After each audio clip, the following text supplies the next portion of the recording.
Everybody, welcome to Rev'd Up for Sunday. We are not the clergy of St. Mark's Episcopal Church in New Canaan, Connecticut. I'm Peter Walsh.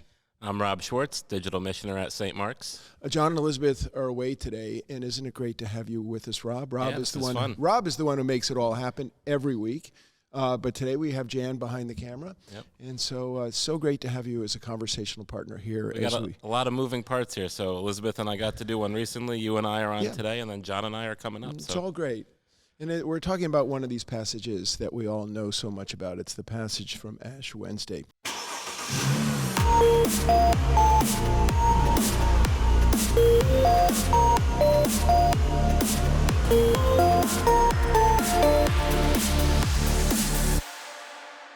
So let's take a look at the passage. It's Matthew 6, 1-6, and then verses 16 to 21. Jesus said, "Beware of practicing your piety before others in order to be seen by them, for then you will have no reward from your Father in heaven. So whenever you give alms, do not sound a trumpet before you as the hypocrites do in the synagogues and in the streets, so that they may be praised by others. Truly I tell you, they have received their reward. But when you give alms, do not let your left hand know what your right hand is doing, so that your alms may be done in secret. And your Father who sees in secret will reward you. And whenever you pray, do not be like the hypocrites, for they love to stand and pray in the synagogues and in the street corners, so that they may be seen by others. Truly I tell you, they have received their reward. But whenever you pray, go into your room and shut the door and pray to your Father who is in secret, and your Father who sees in secret will reward you. And whenever you fast, do not look dismal like the hypocrites, for they disfigure their faces so as to show others they are fasting. Truly I tell you, they have received their reward.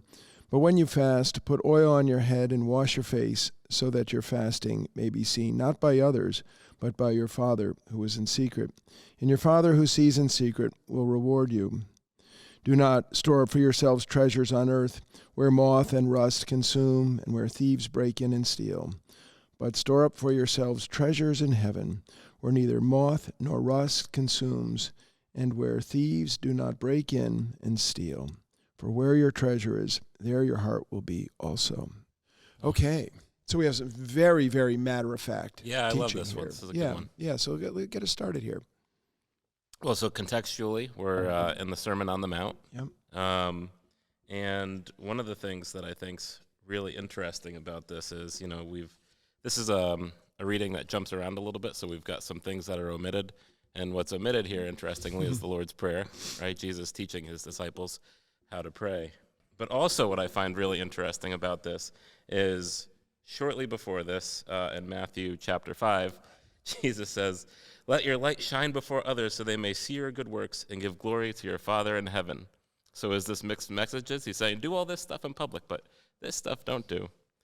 I don't actually believe that, but if you're just kind of reading this at face value, it is kind of funny. But then there was a commentary by Mary Hinkle-Shore, and I loved her answer to that. She said, "It's not our light that's shining when the show overtakes the righteousness." Oh, that's very good. And for me, this passage is very much about our intention more so than our actions.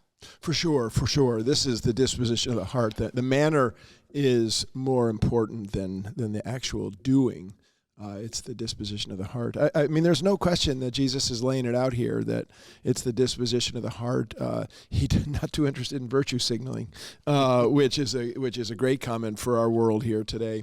And most assuredly also he's drawing some lines here between righteousness and self-righteousness. But just to stay in the context of where you are, the context in Jesus' day and then the context of the Scriptures, I think that what we see in the Sermon on the Mount where Matthew is clearly pulling together teachings of Jesus, and sometimes they contradict each other, as you're talking about. But in Jesus' day, the piety of certain portion of Judaism would be much more like the piety perhaps of Islam in the Middle Eastern today, where you would have appointed times for prayer and people would stop where they are to make these prayers. One can see this in Israel today, or even in JFK at the airport, where there's the appointed time and the shul gets together, and you'll see the men heading east and they're saying their prayers here. So I think that Jesus is really distinguishing between, he's not condemning public prayer. Right. He's distinguishing about what's in your heart when you're doing these things. I mean, you know that. Right. Well, and I think back to, and it's interesting that this falls on Ash Wednesday, because I think back to last year, we had an Ash Wednesday episode, and we were still getting some calls on our warm line, and former senior warden Stan Twardy had called in and said, well, hang on, it's here Jesus is talking about don't do this, don't be so public. And yet Ash Wednesday, we're all walking around with, smears on our foreheads. But as you said, I think that exactly answers how you can have these two things. It's not necessarily about the outward thing, but it's, the inward part. Yeah, it is such a great question, and this is the sort of thing what Stan called, and it bollocks his clergy. One of my classmates always from seminary, who's been at this a long time. This really bothers her, and I think that there's some things that the church lays it out here with some tension, but I think there's also some clarification that might be helpful. So. In Jesus' day, just as there is now in Judaism, there is the Day of Atonement is a day of fasting, and it is a day of public fasting, and then in Jesus' day, oftentimes the Pharisees would fast twice a week. We see that from other parts of the scriptures, other parts in Luke, and that this was known and done. And that the question of public fasting for us, Ash Wednesday and Good Friday are the days of public fasting, which has a sort of different spin than the teaching here. I mean, if you really want to split hairs, I think it's the teaching here is about the 40 days and not about Ash Wednesday. You're talking about fasting here. I know it's jumping ahead a little bit, but when he starts talking about, when you fast, it's basically saying when you fast, don't look miserable. It's not because it's drawing attention to you. Right. These are things we do as, different prayerful practices, religious practices, contemplative things that we can do. It's really meant to kind of bring us into communion with God, in touch with God. I think when we do all these different things, at least for me, I don't think I'd be a very good faster. I haven't tried it for religious reasons or anything. So if I do look miserable, hopefully Jesus has a little mercy on me for that one. Well, I think that you get into the question. There's another thing at play, and Jesus is using these examples. But in every case, Jesus is trying to dismantle, what Thomas Merton used to call the false self rather than the true self. He's trying to dismantle the false self. And the great teachers of our tradition all point toward the fact that how piety or all religious practice can be taken over by the ego and manufactured and used for different reasons. And Jesus is just dismantling that, saying, no. Yeah. No. Yeah, it's sort of funny because in our world, we don't really have that many people in our Episcopal tradition trying to be hyper religious. No, it's true. We don't come up against it very often. Well, and no, that's true. A lot of these things, it's just not a part of it necessarily. Even just religion in general. I think there's a lot of things like John was recently talking about, in a more secular society, and what these days, like a lot of these things. Yeah. You just don't see it as much. I was listening to somebody on Facebook the other day was writing after the Super Bowl, and they said, I don't see so many religious people, but yet you turn on the TV during any of these sporting events, and everything is everybody's thanking Jesus for this and that. So, clearly there were more Eagles fans praying during the Super Bowl than Chiefs fans. And that explains it. Well, I was in a gathering, and we pooled all of our answers and put in money for a Pan Mass challenge, and if you win, you get a few bucks. And one of the questions was, at the thank you, will it be a religious person, family, when all this down, or something? I did religious. Anyway, so I think that as we talk about this, Rob, and try to understand this, the word hypocrite, which we've talked about in the past, means actor, right? And in Jesus' day, a hypocrite was not It wasn't a negative word. A hypocrite was an actor who wore a mask. That's what a hypocrite was. And only in time has hypocrite have such negative meaning. He's saying don't be as one with a mask on the stage. But I was touching on a little bit just before I came over, and one of the great commentators was talking about. He said, he thinks hypocrite's a bad translation. He said unforgivable. I kind of love that. It was all tucked in these little notes. Yeah, he said this should be over scrupulous is the term he had for that. So this is people who are really, really trying hard. And they're trying so hard that their ego's gotten in the middle of it too. Oh, I like that. And so it's not like you're either this or you're that. It's somebody who's trying so hard that that they haven't fully developed the surrender to the divine that it takes to go into your inner room and just be with the divine and not give a hoot if anybody knows you're in the inner room or not. They haven't reached that point in their spiritual development, sort of thing. Yeah. Well, and usually the people that these days, when we deem somebody a hypocrite or whatever, we're usually pointing a finger. We're othering, say, oh, look at those hypocrites. Right. And I love this because this kind of turns the gaze on ourselves. It's for me, this gets me to really think through a lot of my own things. Yeah, but when I do this, like you said, virtue signaling, when I do anything, this is religious virtue signaling, basically, is what we have here. And it's like, okay, when I do something or say something, am I doing it for the right reasons, or am I doing it so, hey, someone will take notice and be like, wow, Rob really cares about Rob's that a good guy. Yeah, what a guy. Yeah, I mean, I think that that this as a condemnation of virtue signaling is phenomenal.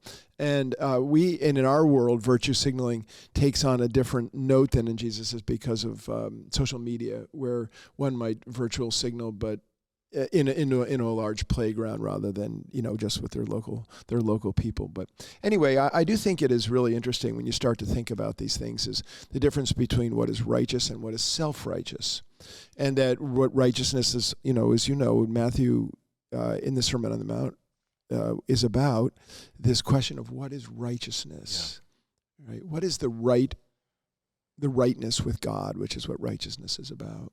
Yeah, which is why so much of what he's saying here is really, you're kind of walking hand in hand with God in a lot of this, and all that stuff about, go off to yourself, go off by yourself to pray. I mean, Jesus did that plenty of times, went off by himself to pray. Yeah. But, and this got me thinking a lot about, especially the part when it talks about prayer, and maybe I'm diverging a little, but we're just having fun. This is one of those things, as I was kind of sitting with the text, all this, all my own stuff started coming up. Yeah. And, I think prayer in general is, people often feel there's a certain way you have to do it. I don't know if this was, the case for you, but even when, as soon as I started seminary, basically, all of a sudden I became the guy everyone was like, oh, you know how to pray. We're having grace, you pray. And I'm like, no, your words are just as good as mine. Yeah. And we make such a thing, I think, in institutions and society where it's almost like you have to have just the right words. It has to be some big, grand thing. And for me, prayer is just a conversation with God. That's what I always tell people. When I was doing chaplaincy work at the hospital, same thing. I'm like, I would just say, if God was standing here, right? If you saw God standing before you right now, what would you say to God? And I remember one time a woman said, oh, you don't want to hear what I have to say to God. And I was like, oh, now I really do. But, once you can get to that place, it was so intimate. It was so powerful. And I'm like, this is what prayer really is. That moment. You can have that in public, too. So in my church, and I know we do it here sometimes, too, where we'll give a chance to name, the names of those we're praying for aloud or silently in your heart, whatever works. And there's no right or wrong way. The prayers that I kind of keep internal and say, internally to God are just as God's not hearing some and hearing others less. Yeah.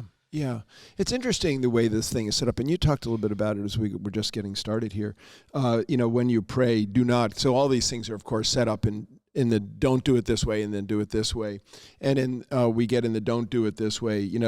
This kind of stand in synagogues and street corners, and as I said, that would have just happened during time. Right. You see this. Often you could see this in New York City, where a cab will pull over and a Muslim man will lay down his rug and do his prayers on the sidewalk. You see this all over the place in other parts of our world, but not so much in ours. But so that's one. The second thing that we also get here, go into your room and shut the door and pray to your Father who is in secret.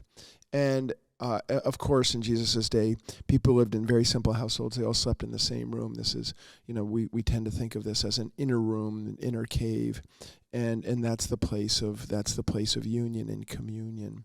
And for people who have a contemplative bent, that's such a sweet, teaching. Go into your room, go into your inner room. Very beautiful, comforting, really. But it could be wherever. Yeah. Your inner room, you take wherever you're going. Yeah. Here. Well, go on. Yeah, no, keep going. So another thing too is, what I feel like we all kind of have our own views on what prayer is, what prayer does, how it functions, and everything. And I feel for me, growing up, I always it's almost like God was a genie. God do this, God I really want this, God I really want that. Prayer became much more for me about, God, I can't do this on my own right now, and I just need to know you're walking beside me. I need to know I can lean on you, things like that. Yeah.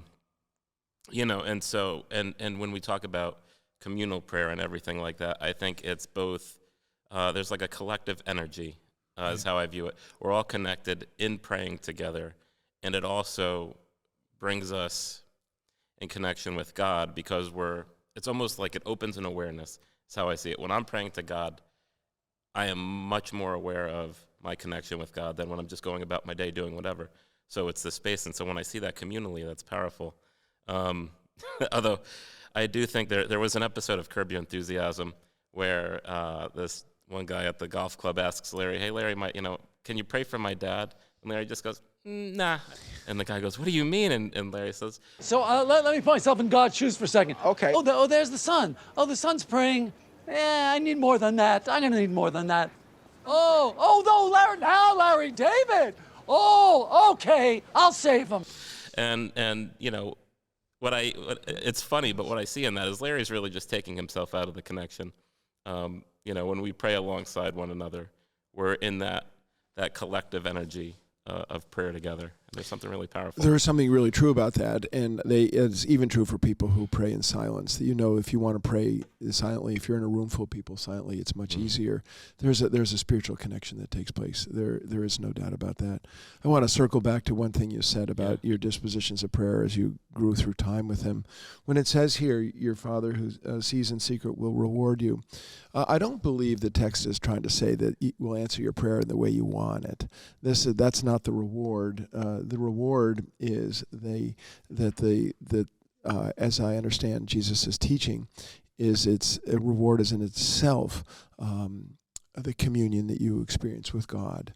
Yep. That's the reward, regardless of what the prayer was. And there's so much about reward pops up here a lot. Reward or treasure, right? Right. It starts off saying, beware of practicing your piety, but then it says, for then you will have no reward from your Father in heaven. And I think you're right. That's the reward. It's not God's going to give us the things we want or what we want. Yeah, the funny part of that is Jesus is basically saying there is a reward. Yes. It's either you're going to be glorified by your people, by people, or you're going to be glorified by God. But there is a reward. That's and interestingly, research about prayer always shows that they can't figure out, as I've said before in the podcast, whether or not you say this prayer and it means this person gets well. But they can, for sure, research shows that the person who makes the prayer is better for making the prayer. Right. This is talking about with reference to intercessory prayer. But there's no doubt there's a reward.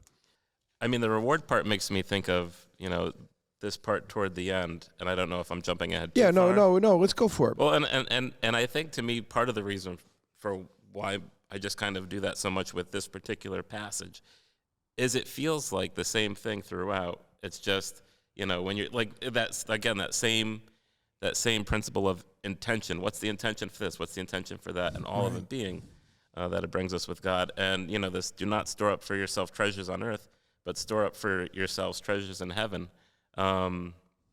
again, that's saying basically, do you want to be rewarded with the things of this world, or do you want to be rewarded, with the things of God, with the things of the kingdom? Years ago, I watched a sermon from Rick Warren, and I've heard this line with several other people since, but he said, you'll never see a hearse pulling a U-Haul, and it was like, all this stuff, what does it really get you in the end? You don't take it with you. Yeah, I think it's so good. I think if you take a look at Jesus' teachings, Jesus' teaching in the Sermon on the Mount, so many of these, that if you fight against them with your ego, you're in this constant battle with the teaching. And if you can surrender your ego and just sit in the teaching and trust Jesus and let it all go and not worry what other people think or say and just put that down, well, then it's the sweetest place to be. I mean, it's really phenomenal because you just don't care what people say or think, and that we put out so much energy trying to convince other people that we're either of stature or a good person or this or that.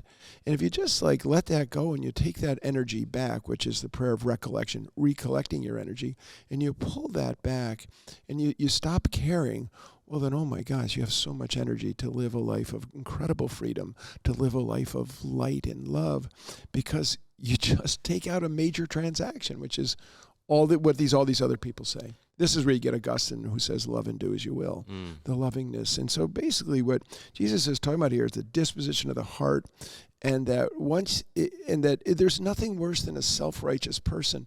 Most people who don't like Christianity don't like it because they don't see any evidence in the Christians that they're any different than they are. And that this question of virtue signaling, the question of self-righteousness, self-righteousness drives people far from engagement with the divine because they're like, this doesn't seem like it's this doesn't seem like it's of God. And so that's what Jesus is doing, I think, in very, very matter-of-fact ways, trying to just keep us aligned. And one of the things that I was picking up on from what you were saying early on, it almost sounded like it's almost like this stuff, we stop thinking about it. Just let it go. Lean into what Jesus is telling us.